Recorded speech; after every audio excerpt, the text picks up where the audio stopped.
নমস্কাৰ প্ৰিয় শ্ৰোতাসকল, আমি পাঠ কৰি আছোঁ বিশ্ববিদ্যালয়ৰ উপন্যাস ভিত্তিক কৃষ্ণচূড়াৰ ৰঙীন চাহ শীৰ্ষক এখন উপন্যাস।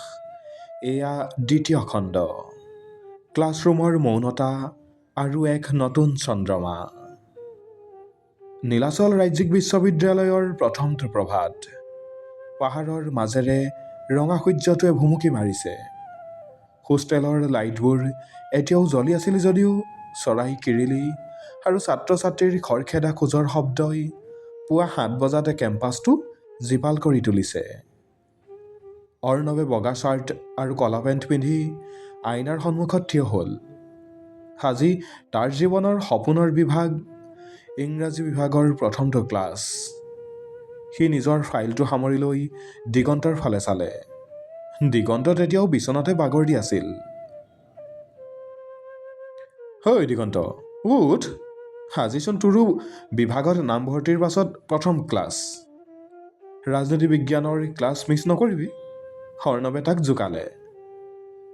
যাওঁ ৰহ, হেঁপাহ পলুৱাই শুবলৈ এই হোষ্টেলটোৱেই আমাৰ শেষ ভৰসা। তই যা, মই পিছে পিছে গৈ আছোঁ, দিগন্তই চকু মোহাৰি ক'লে। অৰ্ণৱ হোষ্টেলৰ পৰা ওলাই আহিল। বিশ্ববিদ্যালয়ৰ মূল ৰাস্তাটোৰ দুই কাষে থকা কৃষ্ণচূড়া গছবোৰৰ তলত নতুন ছাত্ৰ ছাত্ৰীৰ জুম। কাৰোবাৰ হাতত নতুন কিতাপ, কাৰোবাৰ মুখত এসোপামান ভয়।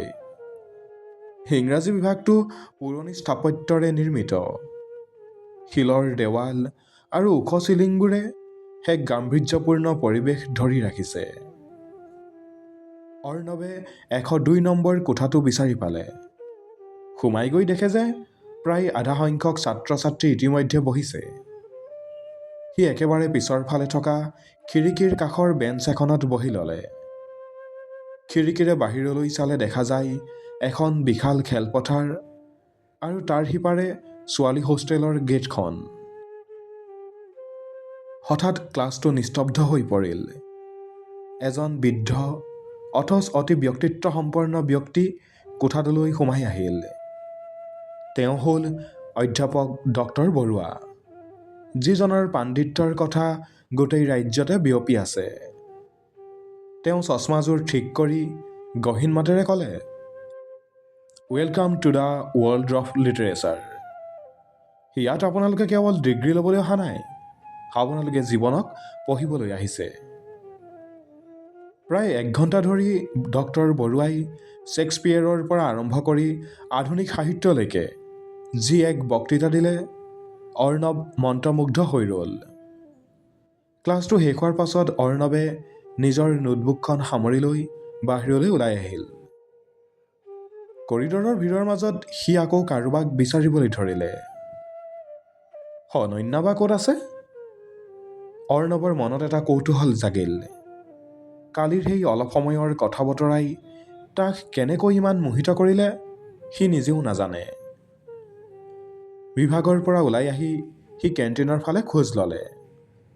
বিশ্ববিদ্যালয়ৰ কেণ্টিনখন হ'ল সকলো আড্ডা আৰু বিপ্লৱৰ কেন্দ্ৰবিন্দু। চাহৰ ধোঁৱা আৰু চিংৰাৰ গোন্ধৰ মাজত অৰ্ণৱে এটা চুকত দিগন্তক বহি থকা দেখা পালে। তাৰ লগত আৰু দুজনমান অচিনাকি ল'ৰা। অৰ্ণৱ, ইয়ালে আহ, দিগন্তই মাতিলে। এওঁলোক চিনাকি হ, আমাৰ লগৰে, আৰু সৌজন আমাৰ ছিনিয়ৰ, নাম সৌৰভ দা। তেওঁ আমাক আজি ইউনিভাৰ্চিটিৰ নিয়ম কানুনবোৰ বুজাই দিব। সৌৰভ দা নামৰ ল'ৰাজনৰ চকুহাল বৰ তীক্ষ্ণ আছিল। তেওঁ হাঁহি এটা মাৰি ক'লে, নতুনকৈ আহিছা, ভালদৰে থাকা, কিন্তু এটা কথা মনত ৰাখিবা, নীলাচলত থাকিলে কেৱল ক্লাছ কৰিলে নহ'ব, ইয়াত কৃষ্ণচূড়াৰ ৰঙৰ দৰে মনটোও ৰঙীন কৰি ৰাখিব লাগিব। ঠিক তেনেতে কেণ্টিনৰ দুৱাৰেদি সোমাই আহিল এদল ছোৱালী। তাৰ মাজতে আছিল অনন্যা। তাইৰ পিন্ধনত আজি এটা পাতল হালধীয়া ৰঙৰ মেখেলা চাদৰ। তাইৰ গহীন খোজ আৰু শান্ত মুখখনে কেণ্টিনৰ গোটেই পৰিৱেশটো যেন পোহৰাই তুলিলে। অৰ্ণৱৰ চকুৱে চকুৱে পৰিল অনন্যাৰ লগত। তাই চিনি পালে। ওচৰলৈ আহি মৃদু হাঁহি এটা মাৰি তাই সুধিলে, পেনটো কালিয়ে ঘূৰাই দিলোঁ। আজি ক্লাছ কেনে লাগিল? অৰ্ণৱে কোনোমতে ক'লে, বৰ ভাল, ডক্টৰ বৰুৱাৰ ক্লাছ আছিল। অঁ, আমাৰ আকৌ অসমীয়া বিভাগৰ প্ৰথম দিনাই বহুত লেখা মেলা দিলে। মই যাওঁ এতিয়া, লাইব্ৰেৰীলৈ যাব লাগে, বাই। তাই গুচি গ'ল, কিন্তু তাই থৈ যোৱা সেই হাঁহিটো অৰ্ণৱৰ বুকুত ৰৈ গ'ল।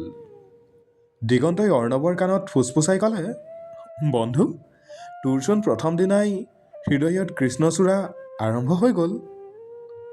অৰ্ণৱে একো নক'লে, কেৱল দূৰৈৰ পাহাৰখনলৈ চাই ৰ'ল।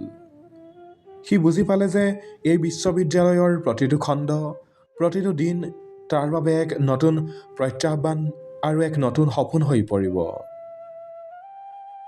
ৰাতি হোষ্টেলৰ বেলকনিত থিয় হৈ থাকোঁতে অৰ্ণৱে আকাশৰ জোনটোলৈ চালে। নীলাচলৰ আকাশত আজি যেন চন্দ্ৰমাটো আৰু অধিক উজ্জ্বল হৈ পৰিছে। অনন্যাৰ সেই হালধীয়া সাজযোৰ আৰু তাইৰ শব্দবোৰ তাৰ কাণত বাজি থাকিল। সি তাৰ ডায়েৰীখন খুলিলে আৰু লিখিলে, কেতিয়াবা এটা শব্দই গোটেই দিনটো ধুনীয়া কৰি তোলে। আজিৰ সেই শব্দটো আছিল বাই। প্ৰিয় শ্ৰোতাসকল, পৰৱৰ্তী খণ্ডত হোষ্টেলৰ বিখ্যাত ইন্ট্ৰডাকশ্যন নাইট, জ্যেষ্ঠ ছাত্ৰসকলৰ মাজত অৰ্ণৱ আৰু দিগন্তৰ অৱস্থা কি হ'ব, আৰু কেণ্টিনৰ আড্ডাত অনন্যাৰ বিষয়ে ওলোৱা এটা গোপন তথ্য জানিবলৈ পাব। আমাৰ সৈতে সংযুক্ত হৈ থাকিব তৃতীয় খণ্ডৰ বাবে। ধন্যবাদ।